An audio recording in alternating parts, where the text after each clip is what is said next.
Hi, this is Anna, and I'm really excited to pour this tray today. I've been so inspired by my friend and fellow artist, Shannon Gibson. She has a YouTube channel, Shannon Gibson Art and Designs, and her work just really catches my eye because it is full of metallics and it's very classy and chic. And so I am going to be using silver gold, white, rose gold, and a light champagne color, hoping to make a pretty marbled effect similar to what I see in Shannon's artwork. So thanks for watching this today. I hope it turns out. And after this video, please hop over to Shannon Gibson Art and Designs. Check out her channel, check out her art. It's really, really awesome. And thanks for being here with me today. And let's see if we can make something gorgeous.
All right, here is the close-up. I love it. It's just what I was going for.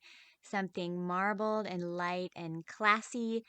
And I hope Shannon likes it. I'm going to show this to her.